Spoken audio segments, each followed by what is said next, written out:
আজকে আপনারা ক্ষমতার ভোগ বিলাসিতা করতেছেন, প্রটোকল নিচ্ছেন, কিন্তু যাদের বিনিময়ে সেখানে গেছেন তাদেরকে ভুলে গেছেন।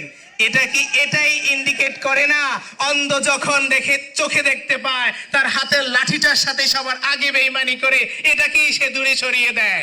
আমি শহীদ ইমাম হাসান তাইমের ভাই।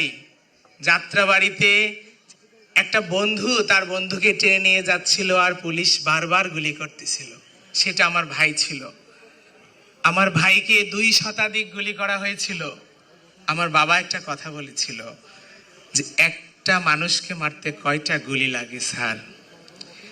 ঠিক তেমনি করে আমার ভাইয়ের মতো আমার প্রায় 1,500 ভাইকে নির্বিচারে মানবাধিকার লঙ্ঘন করে 144 ধারা লঙ্ঘন করে সর্বোচ্চ বল প্রয়োগ করে গুলি করে পাখির মতো হত্যা করা হয়েছিল এবং আহত ভাইদেরকে তাদের জীবনটা ধ্বংস করে দিয়েছে।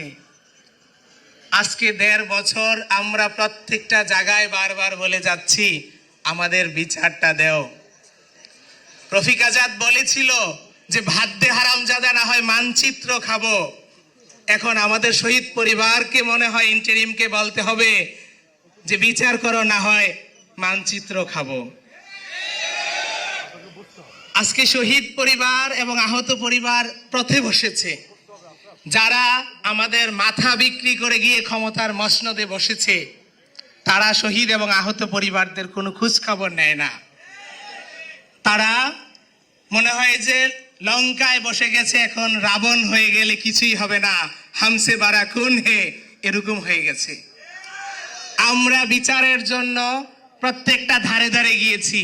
পার্সোনালি আমার ভাইয়ের আসামিদেরকে দেখায় বলছি যে এখানে আসামিরা আছে। আমি নাহিদ ভাইয়ের কাছে গিয়েছি বেশ কয়েকবার।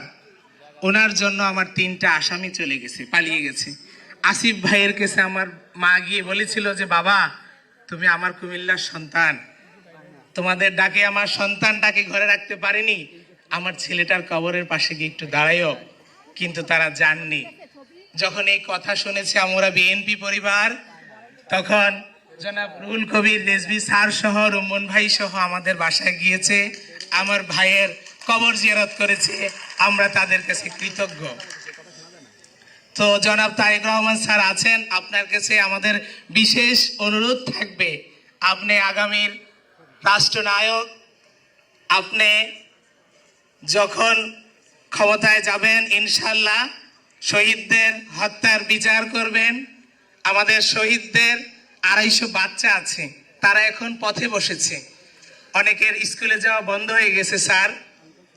250 বাচ্চা আমি তাদের ফাইল করে নাহিদ ভাইয়ের কাছে গিয়েছি, অনেক মিনিস্ট্রিতে গিয়েছি যে ভাই তাদের বাবারা আজকে দেশের জন্য জীবন দিয়ে গেছে, তাদের লেখাপড়া বন্ধ হয়ে গেছে। প্রায় 1-1.5 মাস ধরে বিভিন্ন মন্ত্রণালয়ে ঘুরতেছি যে তারা এতিম বাচ্চা, তাদের একটু লেখাপড়ার ব্যবস্থা করে দেন। কোনো মন্ত্রণালয় সাড়া দিচ্ছে না। আজকে উপদেষ্টা পরিষদে যারা আছেন তারা তো তাদের বাবাদের রক্তের বিনিময়ে ক্ষমতায় গিয়েছেন। আজকে আপনারা চেয়ারম্যান কাউন্সিলরও হতে পারতেন না। আজকে আপনারা ক্ষমতার ভোগ করতেছেন, ভোগ বিলাসিতা করতেছেন, প্রটোকল নিচ্ছেন, কিন্তু যাদের বিনিময়ে সেখানে গেছেন তাদেরকে ভুলে গেছেন। এটাই ইন্ডিকেট করে না অন্ধ যখন চোখে দেখতে পায় তার হাতের লাঠিটার সাথে সবার আগে বেঈমানি করে এটাকেই সে দূরে সরিয়ে দেয়। আমি সব সময় একটা কথা বলি যে আমরা মজলুম জাতি। আজকে যারা ক্ষমতায় আছেন আমাদের সাথে জুলুমকারীদের ন্যায় অবিচার করবেন না, কারণ আল্লাহ পাক ছাড় দেয় কিন্তু কাউকে ছেড়ে দেন না।